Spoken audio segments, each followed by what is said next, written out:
Welcome again. Welcome back again to another episode of Burnout and Beyond. I'm Victor Bartley, your host, and we today are joined by Ryan Johnson, the founder of Community and HBU Esports Sports League. We're so grateful to have him here and to continue in this discussion about burnout.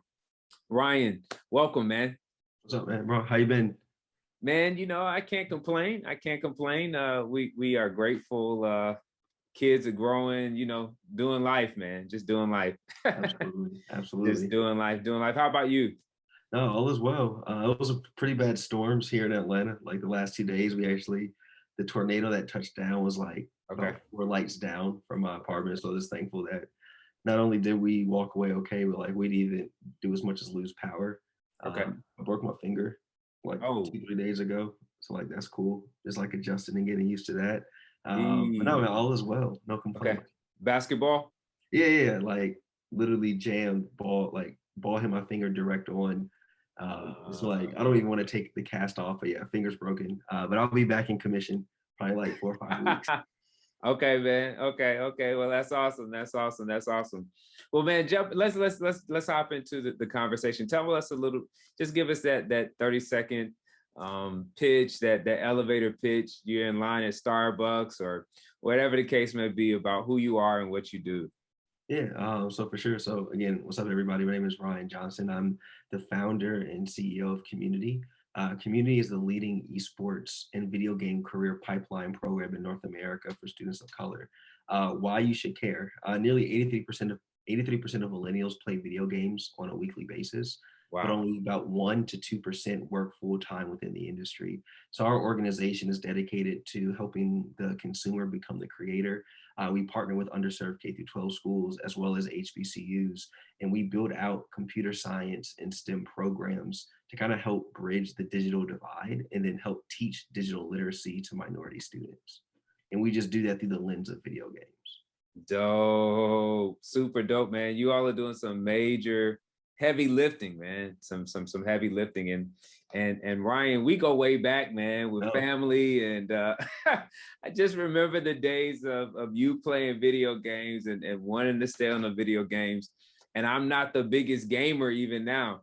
But I remember just the journey that you've been on with video games. And so it's just awesome to see what you have done with this, man. So sure. we encourage you to check out more of their website, and we'll get a little bit more into that a little later. But today we want to specifically talk about your experience with burnout. I know prior to you being the founder of Community and making all of these networking moves, you've had some experience with burnout.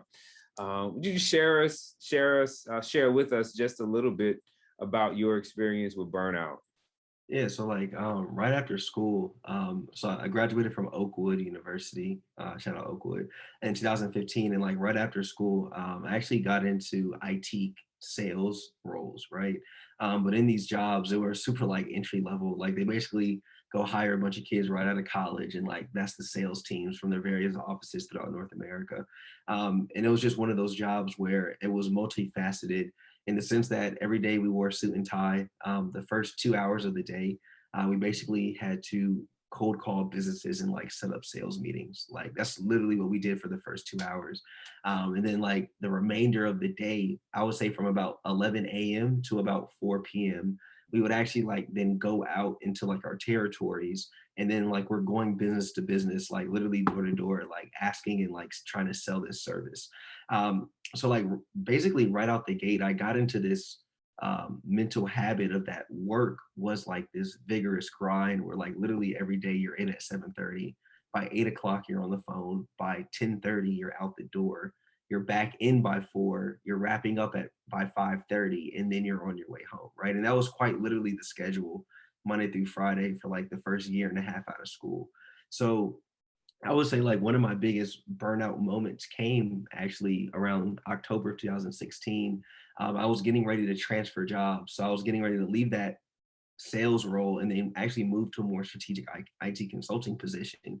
And literally that last month of my first job at Vonage, like I actually started to like mentally tap out. It wasn't necessarily just from like the tire, but it was from a year and a half of like quite literally doing the same thing every day, driving into the same territories to then get told no by the same people. And it was just like mental fatigue more so. And thankfully this job opportunity came right at like the inception of my burnout. So like I was mentally checking out closer to the date that I was then leaving to then start this new role. But one of the cool things was that I basically set up the start date between those jobs. It was about 3.5 to 4 weeks of like time off. So like the burnout that I experienced, I would say like I was just super fortunate that I actually did get a break between going from one to the next, because I know for a fact that that 3.5 weeks off allowed me to like sleep, catch up, like quite literally do nothing for that time period, and then start a new job in the same industry but like completely fresh. So I could feel it, like even going into work. I know when I'm getting closer to burnout when I start to wake up and my first thought is like, versus like, oh, here's today, here's the first thing I had to do. I'm like, today's today. And in those moments, even now, like if I feel that, I'll probably do 4 or 5 hours of work and then I'll just close my computer. And then that could be as early as 1, 2 p.m. that day. And then I know, just knowing myself, like I'll pick back up fresh. But like I don't even try and push through in the same manner that I would have tried some 3, 4, 5 years ago. So super long-winded answer, but that's just No, kind of no, like no. the first time I ever experienced it in that nature was like back in 2016. Okay. No, that's awesome. That's awesome. And with burnout, there are varying degrees of to which people experience it. It sounds as though, from your experience and just kind of a recap, that it was specifically related to like working the work that you were doing, like that life in some respect lacked meaning because you were just doing the same thing over and over and over again, and Yeah. that monotonous routine. And I will say also to add to that, Yeah. like when you work in sales, it's not that you're doing it, but you're also doing it against a monthly goal. So if you're not meeting your goal, 2 months in a row, third month, like you literally know that you're going to get fired if you don't meet your goal. So then it's that constant, like not only having to do it, but you're having to do it well, right? And you're having to perform. So at no point can you like cheat the system, because at the end of the day, numbers are numbers and closed deals are closed deals. So Right. like that was kind of like added that extra layer on top of it, was you actually had to perform well to keep your job. And after just moving from Maryland to Atlanta, the last thing I was worried about or wanted to worry about was then getting let go to then having to find another opportunity. You know what I'm saying? So like Got that's it. what kind of added more fuel to the fire, like super Absolutely. early on. Okay. Okay. Okay. No, that's awesome, man. And you kind of shared just your how you navigated through the initial experience and kind of moving out of that state of burnout, that 3 weeks of doing nothing. Can you share a little bit more about what those 3 weeks were? They seem to be a memorable season for you. Share a little bit about what went on for those 3 weeks and just kind of how Yeah. you recruit I and mean, I don't know. Like I played a yeah, lot of video games. yeah, Like that's probably what I did 70% of that 3 weeks was just like hang out at the apartment, like not having just even not having to wake up at 6 a.m. Right, just knowing that that wasn't a thing. But I also remember for maybe like 5 or 6 days, actually, because I had just graduated Oakwood that May, and this is like probably that following October. So I okay, actually went back to Huntsville for like a week, and like I just hung out with some of my friends because a good amount of my friends were still in school. A good amount of my friends had graduated but still lived in Huntsville. So like I okay, just got out of Atlanta also and just kind of like just hung out, went out to Huntsville, went back to the school, went played open gym like in the afternoon after, what yeah, I'm saying? Like yeah, acted just like the life I was coming just like most normal and most familiar with. So I know I did that for about 5, 6, 7 days. And the rest of it, dude, I was just probably at home, just relaxing, watching Netflix, playing games, and yeah, like also I remember like slowly but surely beginning to study like about the new company I was going to, like reading about what they did and just getting familiar. So like day one was more like maybe day five, and like just going in with some level of knowledge versus walking in cold. without a doubt, without a doubt. No, that's super dope, man. One of the things that you just mentioned that I think is super powerful is that when people are going through burnout, connecting with not only community, but also what it means to be a child again. Yeah. So many times in the adult life, there's so much pressure to be an adult that we forget that at some respect we are still a child at heart. And so it's cool to hear how you connected with that, the video games, the playing, but just also the community that held you down, that kept you rooted, and helped you to recover. That's pretty awesome. So with the new job, how did that transition? I know you added some preparation and wanting to have a be ahead of the game when you walked in the door. But how did that transition to the new job and just the experience there go for you? It actually helped a lot because going from like job one to job two was very similar to job one, but minus the monotonous cold calling and door knocking, right? So it Okay. was the same idea of IT sales, IT consulting, but it was more on a strategic approach Okay. and measured on strategy versus measured on activity, right? Okay. So it almost job one kind of gave me like a one up because then the people I was working next to were used to kind of like that tempo. But even though my job one tempo wasn't required, that again was still kind of like my mentality. So then pretty quickly, within like the first year, of course, first year was just like more ramp up and get used to it because it was really like night and day, right? Okay. Job one, my monthly quota was like $2,500 a month. Job two had an annual quota of $1 million, right? So it was then like, all right, how do I go from trying to close close to 30, maybe 45K to now trying to close 1 million? So it really was almost overwhelming because a lot of the people next to me also outside of like the other young people that were brought in were like tenured, right? 6, 8, 10, 12, 15 years into the industry. So like I remember going in a job too, like week one sales meeting.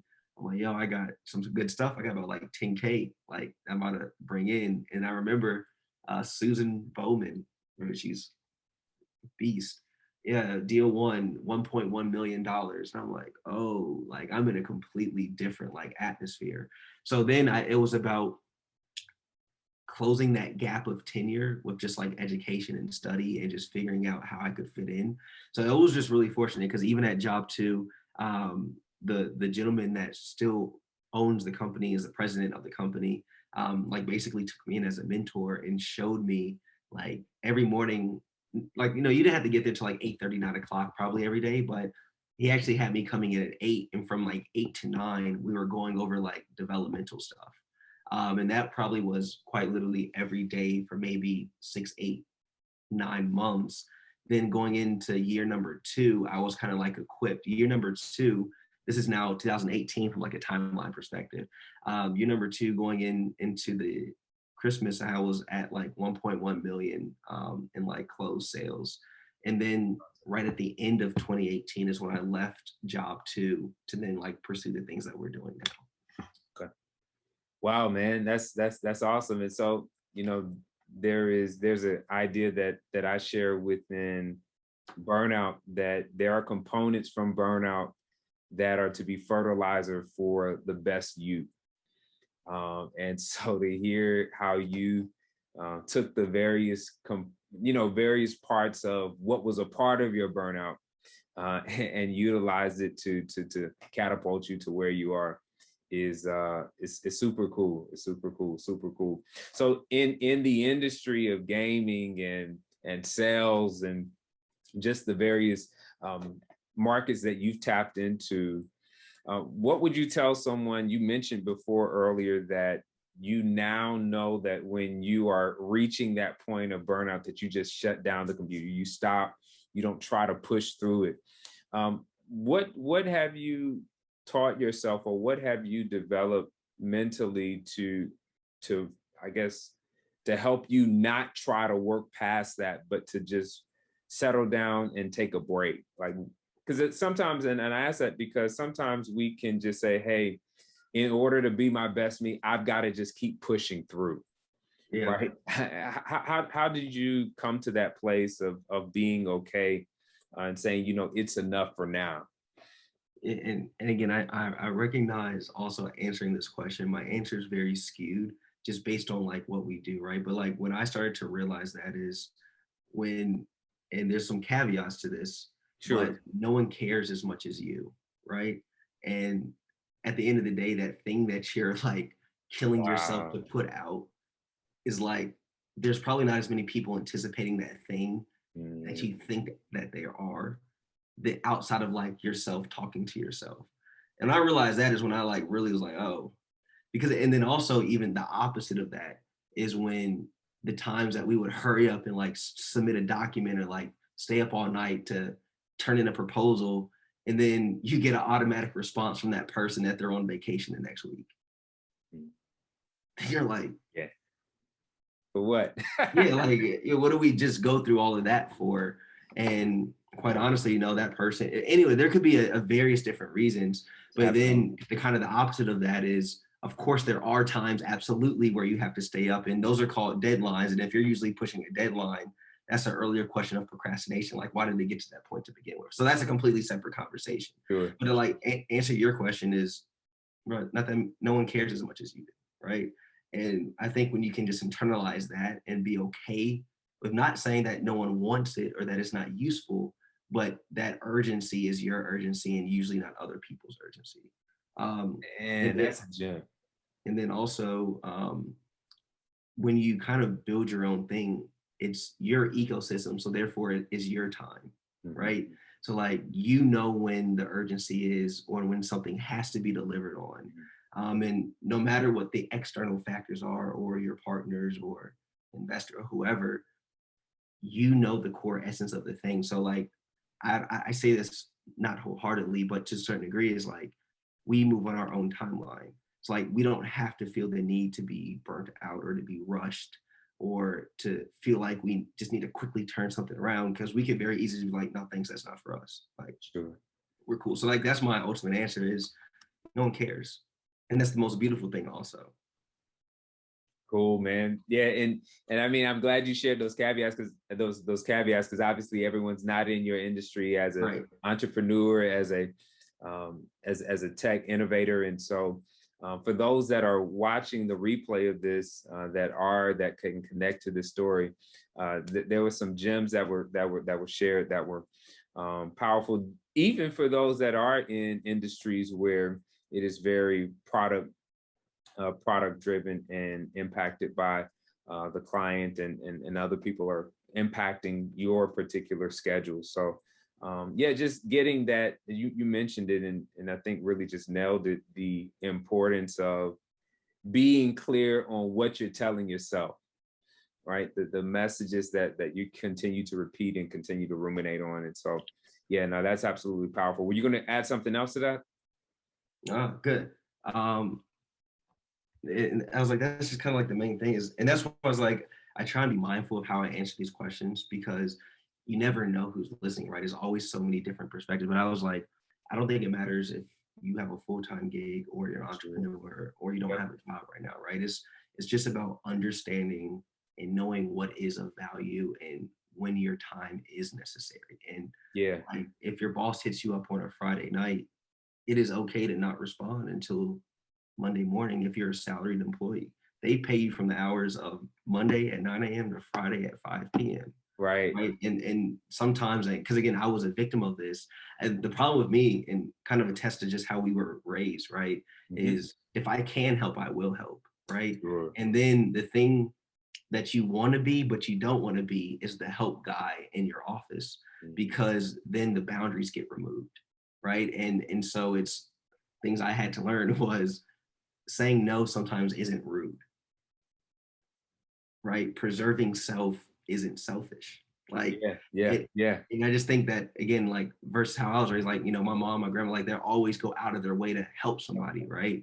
And Yeah. sometimes they would do that with no intention of getting anything in return. And I Mhm. think that's really good from a worldly applicable standpoint. But now when you're talking about business and hard dollars and cents, that's when folks start to take advantage of you, right? Sure, And sure. so just being able to draw that delineation of I'm a nice human and I'm here to help, but you're not going to extend my help on your behalf because you're too lazy to do something yourself. And I Sure. think just being able to cut those barriers and having those tough and uncomfortable conversations really begins to like set you apart. And the adversity you think they may feel would actually be more or less like admiration. It's just like crazy, like how the mind works. So anyway, not to go off on a tangent, but No, that's no, kind that of was like the not a extent of tangent, like, man. yeah. Yeah, no, that's extremely powerful, man. You know, as you just said, the boundaries, this lesson of constantly going back to boundaries, learning to say no. It's not a bad word. It's really kind of some undoing for some background. I know with our background, telling people no wasn't an option that we always had. And so learning how to realize that there's an on-off switch, there's a yes, there's a no that we can use, and they both must be used um, wisely. They both must be used wisely. And so that's a huge lesson. And the way you put it is just absolutely powerful. Well, let me ask, I know that we're in a pandemic and we're seemingly on the heels of it, getting towards the end of it, hopefully. But during this time of pandemic, how have you practiced managing stress so that it doesn't push you to burnout? Um, like honestly, the it's for us it's kind of been the opposite because Okay. going into the pandemic, we actually started working on community full time January of last year. Okay. Um, so it was almost the opposite in the sense that we actually had to kick things on to not stress, right? Because being in a virtual space of gaming, or virtual industry of gaming, and then being focused on HBCUs with everything that happened last year with the outbursts of George Floyd and the number of corporations that had made these ridiculous corporate pledges that they didn't know how to deliver on. For us, it was actually all of the last 12 months was like go time, right? Because we are in a space where no corporation could do anything really outside of like esports and gaming, because you can still market, you can still advertise, you can still host virtual events, you can still reach audience without being in the physical space. Yeah. So it's it was almost like to I'm still trying to answer the question, but give you like Yeah. really what happened. No, no, no. Um, Yeah. it was like we just took advantage of the time that was ahead of us. We recognized that we were in a super unique space. Um, Even with companies that were 10 times the size of ours that operated in a physical space, we were ahead of them, right? Because they didn't know gaming. So last year, we really just took time to dig deep, build a foundation. And so I would say the lack of burnout that we're now experiencing is because of the work we put in last year, built strong relationships and strong foundations. And as the world's beginning to open up, we get to point everybody to like, yo, look what happened last year. And so now, fortunately enough, because of last year, we were able to get certain partnerships and certain funding that then allowed us to build out our team. So now this year, the things that I was having to do last year, my co-founder, like we no longer have to do. So it was almost like the year between 2018 and 2020. So like 2019 essentially was like my relax year. Like figure out what's going on. I was working with another entrepreneur kind of as an intern. So like I wasn't running super heavy, but I was learning. I applied the learning in 2020, and now 2021, we're building on all of that. But I was like, literally, it was funny. Today, I actually came home a little earlier than usual because I was feeling like pretty tired. Because up until last week, Wednesday, April the 28th, starting on December the 16th until April the 28th, we had a production for our league every single week. So like quite literally from December until April, we were grinding, hustling, running. And now I'm in like my summer break. So like a little of that's still like catching up, but this summer we're just really thankful. We don't really have many programs. It's next 3 months going to be like pure strategy, focusing on the fall. We're going to be going to a couple of HBCUs this summer and building esports labs. Um, so I don't know if that directly answers the question, but at least like over the last 12 months, like that's how we've looked at this. It's been a huge opportunity for growth. And we just took as much advantage of that as we could, and then build to then now kind of like slowly steady out and then build on that foundation. No, that answers it, man, and very powerfully that you're doing life and not just allowing life to happen to you. You know, the importance of strategy. You know, you spoke about the strategy from 19 to what happened in 20 and the foundation that was built, and then in 21, just kind of how you all are continuing to build on that. And so, yeah, just having just that, I thought that was valuable to hear the strategy, that you were not just, obviously as an entrepreneur, there's an intentional strategy that has to be a part of the game plan in order to be successful. But ultimately, it's still necessary, not just for those that are entrepreneurs, but just in life. Too many times it can be easy to, if there's a structure that's already in place, then I feel more comfortable just letting life happen to me, rather than living life intentionally. So, man, that's incredible. How can we find you, man? How can we find you and learn more about a community and the other things that you have going on? So I would say, like, definitely for those listening, follow our social media pages. So like community, we actually spell that CXMMUNITY. Okay, tell us why you spell it that way. I just want to get a little info on that, the inside scoop.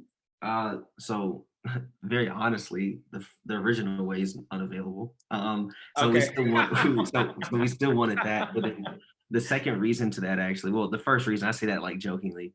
The first reason is that, again, like, our whole thing is about inclusivity within the gaming space. So to kind of give some context to that, in gaming, you're basically separated, right? There's consoles and there's PCs. Most African American Hispanic families grow up playing consoles, PlayStation, Xbox, Nintendo. Is significantly more affordable than a gaming computer, right? So when you start to look at who works in the tech space, who owns tech companies, who are primarily programmers and software developers, it usually skews towards white, Asian, and European. And that's because even when you look at what they grew up playing games on, it was computers versus a PlayStation or a Sega or whatever. So our main thing is that, we say CX, or we use the X because X is the only button that's consistent across the keyboard, Xbox, PlayStation, and also Nintendo. So our whole mantra is like, we're inclusive of everything, highlighting everyone, and not saying that essentially like one is better than the other, because really what you're talking about now is socioeconomic status.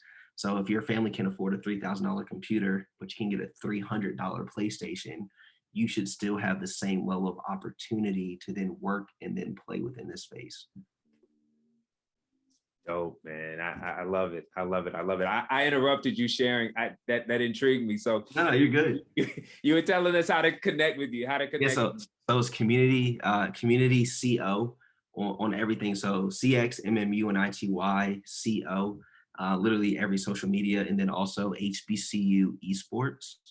.gg on everything as well. And then if you want to follow me as an individual, my social one, Instagram and Twitter, is Ryan Ran It Up, like a little sentence. All right.